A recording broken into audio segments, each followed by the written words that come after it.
আল্লাহ আমি চাই জাহান্নাম আর জান্নাত চাই, জান্নাতটা দেখি একটু। মুসা আলাইহিস সালাতু ওয়াস সালামকে আল্লাহ জান্নাত দেখাইতেছেন, জাহান্নাম দেখাইতেছেন। ইতিমধ্যে জাহান্নামটা যখন দেখাইতেছেন, জাহান্নামের মধ্যে একটা নাম তার চোখের মধ্যে পড়ে গেল। মুসা আলাইহিস সালাতু ওয়াস সালাম ও আল্লাহকে বলতেছেন, ও আল্লাহ, কার নামটা আপনি জাহান্নামের মধ্যে লিখে রাখছেন? আমার উম্মতের মধ্যে কার নামটা আপনি জাহান্নামের মধ্যে লিখে রাখছেন? বলেন আপনি।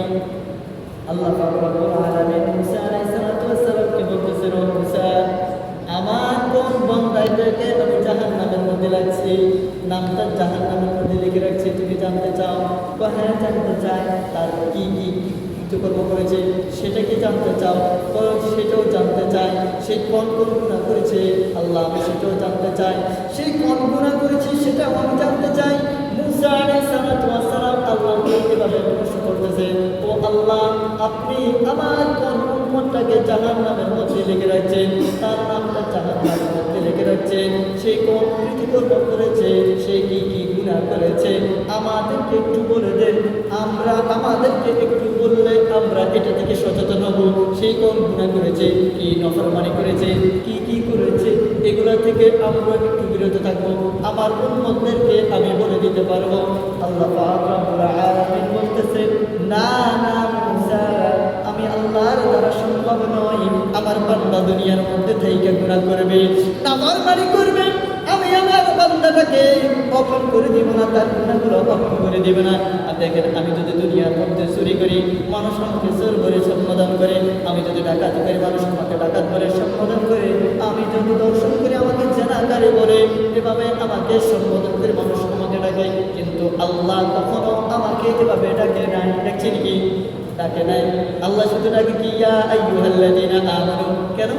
আল্লাহ জানে আমার বান্দা একদিন ইমানদার হয়ে আমার দিকে ফিরে আসবে। সে যখন বুঝতে পারবে আমি এক আল্লাহ, আমি এক আল্লাহ, সে আমার কাছে আসতে হবে। জাহান্নাম বড় কঠিন, আযাব বড় কঠিন রে বাবা। আযাব যেদিন হবে রে, আমাকে যখন আগুন লেগে দেওয়া হবে, আমাকে যখন জাহান্নামের মধ্যে পাঠাই দেওয়া হবে, কি যে অবস্থা হবে। আমাকে যখন জাহান্নামের মধ্যে রেখে দেওয়া হবে, আমার কি যে অবস্থা হবে। যে শুধুমাত্র কবরের মধ্যে রেখে আসলে তো আমার আযাব শুরু হয়ে যাবে। শুরু হয়ে যাবে না? শুরু হয়ে যাবে। আমি যদি নাফরমানি হয়ে যাই, আমার আযাব এখান থেকে শুরু হয়ে যাবে। মুসলমান বাবা বাহিনী আমার, তারপর মুসা আলাইহিস সালাতু ওয়াস সালাম আল্লাহকে বলতেছেন, ও আল্লাহ, আপনার কোন বান্দাটা, যে আপনার যে বান্দাটার নামটা আপনি জাহান্নামের মধ্যে রেখে রাখছেন, আমার উম্মত আপনার বান্দা, তাকে আমি একটু দেখবো সে কোন কোন কৃতকর্ম করেছে, সে কি কি গুনাহ করেছে। আমি এটা তালাশ করবো না সে কি করেছে, এটাও দেখার বিষয় নয়, শুধু আমি তাকে একটু দেখবো, শুধু একটু দেখবো। আল্লাহ চা, তাহলে আমি তোকে ওই যে এই জায়গার মধ্যে বসে দেখবি, ওই জায়গার মধ্যে দাঁড়িয়ে দেখবি, সকালবেলা ওই জায়গার মধ্যে দাঁড়িয়ে দেখবি। তোর দক্ষিণ থেকে যে লোকটা আসবে সকালবেলা, তুমি মনে করে নিও ওই ব্যক্তিটার নামটা আমি জাহান্নামের মধ্যে রেখে রাখছি। তুমি মনে করে নিও এই বান্দাটা হলো নিকৃষ্ট দুনিয়ার মধ্যে।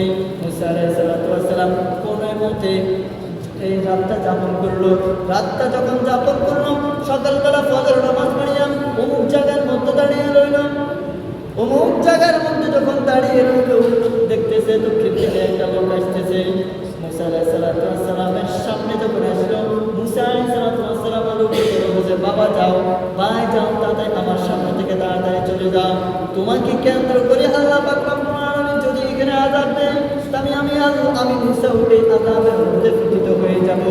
আমি মুসা এই আযাবের মধ্যে পতিত হয়ে যাব। মুসা আলাইহিস সালাতু ওয়াস সালামের সামনে দিয়ে এই লোকটা চলে গেল। এবার দৌড় দিয়া এবার মুসা আলাইহিস সালাতু ওয়াস সালাম আবার তুর পাহাড়ে গেলেন। যাইতে যাইতে যাইতে যাইতে বিকেল হয়ে গেল। যখন বিকাল হলো, তুর পাহাড়ে গেল। আল্লাহর কাছে আবার বলতেছেন, আল্লাহ, আপনি আমাকে সকালবেলা জাহান্নামে লোকটা দেখাইছেন, বলতেন ওই লোকটার নাম জাহান্নামে লিখে রেখেছেন। এত গুনাহ করেছি, এত নাফরমানি করেছি, তার নামটা আপনি জাহান্নামের মধ্যে লিখে রাখছেন। এবার আমাকে বলেন, জান্নাতি লোকটাকে? জান্নাতে কোনো উত্তর দেখতেছি না। মুসা আলাইহিস সালাতু ওয়াস সালাম মনে মনে ভাবতেছেন, মনে হচ্ছে আমি তো নবী, আমাকে ছাড়া কাকে বলবে? মুসা আলাইহিস সালাতু ওয়াস সালাম মনে মনে এটা করতেছে। আল্লাহ পাক রব্বুল আলামিন এবার মুসা আলাইহিস সালামকে বলতেছেন, ও মুসা শোনো শোনো, তুমি যে বিকেল সকালবেলা যে জায়গার মধ্যে দাঁড়িয়ে রইছো, ওই জায়গার মধ্যে মাগরিবের আগে আগে যাইবা, মাগরিবের আগে আগে যাইয়া দাঁড়ায় দেখবা উত্তর পাশ থেকে যে ব্যক্তিটা আসবে। আমি বুঝার জন্য আপনাদেরকে দক্ষিণ বললাম আর উত্তর বললাম, মানে এই দিক থেকে এলো, এই দিক থেকে আসলো। এই লোকটা যখন আসলো বলতেছে দক্ষিণ উত্তর পাশ থেকে যে লোকটা আসবে তুমি মনে করে নিও ওই ব্যক্তিটা হলো আমার প্রিয়জন, ওই লোকটা হলো আমার জান্নাতি লোক। মুসা আলাইহিস সালাম এবার দৌড় দিয়ে আবার ওই জায়গার মধ্যে চলে গেলেন। অমুক জায়গার মধ্যে দাঁড়িয়ে রইলেন। কিছুক্ষণ পর দেখতেছে লোক একজন আসতেছে। আসার পরে এবার দেখতেছে ওই লোকটাই যে সকালবেলা গেল, ওই লোকটাই আবার বিকেলবেলায় আসলো। আল্লাহ পাক রব্বুল আলামিন এই লোকটাকে জান্নাতি বানায় দিয়েছে। এবার এই লোকটার সাথে কোনো কথাবার্তা বললেন না। আবার মুসা আলাইহিস সালাম আবার তুর পাহাড়ে গেলেন। মুসা আলাইহিস সালাম একটু তাড়া ছিল, আল্লাহকে শুধু প্রশ্ন করতো, আল্লাহর কাছে চলে যেত, শুধু যে তুর পাহাড়ে চলে যেত, প্রশ্ন করতেছে, প্রশ্ন করার জন্য চলে যেত, একটু তাড়া ছিল। আবার দৌড় দিয়ে চলে গেল মুসা আলাইহিস সালাম। যাইয়া বলতেছিল, ও আল্লাহ, আপনি সকালবেলা যে লোকটা দেখাইছেন আবার বিকেলবেলা আমাকে এই লোকটা আবার দেখাইতেছেন, কারণটা কি জানতে পারলাম না, বুঝতে পারলাম না। মুসা আলাইহিস সালাম বলতেছেন, ও মুসা শোনো, আমার এই বান্দাটা এমন গুনাহ করেছে, এত নাফরমানি করেছে, এত গুনাহ করেছে, আমি আল্লাহ তার উপর রাগ হইয়া তার নামটা আমি জাহান্নামের মধ্যে লিখে রাখছি।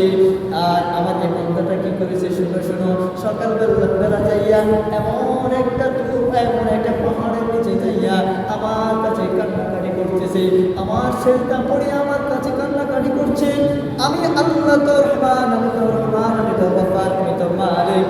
আমার কাছে যখন সে কান্নাকাটি করছে, তার চোখের পানিগুলো জমিনে পড়ার আগে আগে আমি আল্লাহ তার নামটা জাহান্নাম থেকে কেইটা তার নামটা আমি জান্নাতে লাগাই দিলাম। কারণ আমার সবচেয়ে প্রিয় বান্দা হলো এই ব্যক্তিটা, তার যে কৃতকর্ম করেছে, যে গুনাহ করেছে, এই গুনার কারণে সে অনুতপ্ত হইয়া গুনাহকে স্মরণ করিয়া আল্লাহর কাছে আমার কাছে ক্ষমা চাইল, আমার কাছে ক্ষমা চাইল। আমি আল্লাহ তার রহমান, ক্ষমাশীল, আমি আল্লাহ তাকে ক্ষমা করে দিলাম। দেখছেন, তাহলে একজন ব্যক্তিকে যদি এভাবে ক্ষমা করে দেওয়া হয়, আমি আপনি কেন পারবো না? বলতে চাচ্ছিলাম ওই যে আমার নামটা তো এখনো জাহান্নামের মধ্যে লিখে নাই, গুনাহ করছি ঠিক, কিন্তু এখনো আমার নামটা জাহান্নামের মধ্যে হয় নাই। তাহলে আমি কেন পারবো না? আমি কেন গুনাহগুলো ছেড়ে দিতে পারবো না? আমি কেন খাঁটি তোবা করবো না? আল্লাহ তো বলেছেন, ইয়া আইয়ুহাল্লাযীনা আমানু তুবু ইলাল্লাহি তাওবাতান নাসুহা। আল্লাহ রব্বুল আলামিন বলেছেন, হে ঈমানদারগণ, তোমরা বেশি বেশি করে আমার কাছে ক্ষমা করো, ক্ষমা চাও, আমি আল্লাহ তোমাদেরকে ক্ষমা করে দিব। আমরা ক্ষমা চাইব কি? শুধু বললাম আল্লাহ আমিন, আল্লাহ এভাবে কেউ হবে না। অন্তরের অন্তঃস্থল থেকে চোখে পানি চলে আসবে, গভীরভাবে চলে যেতে হবে। আল্লাহ আমাকে দেখছেন, আল্লাহকে আমি দেখছি, এভাবে মনে করতে হবে। এমনি আদুরি দোয়া করলাম, কোনো কিছু হলো না, 2 রাকাত নামাজ আদায় করবেন, রাত্রেবেলা 2 রাকাত নামাজ আদায় করবেন, বলবেন আল্লাহ দুনিয়ার মধ্যে কোনো অফিস আদালত খোলা নাই, কোনো কিছু খোলা নাই, কিন্তু তোমার রহমতের দরজা খোলা। এ আল্লাহ, তুমি যদি আমাকে মাফ না করো, আমি আল্লাহ আমি বান্দা কার কাছে যাবো? এভাবে যদি আপনি মিনতি করি, আমি আপনি দোয়া করতে পারি, আল্লাহ অবশ্যই আমাকে আপনাকে ক্ষমা করে দিবে।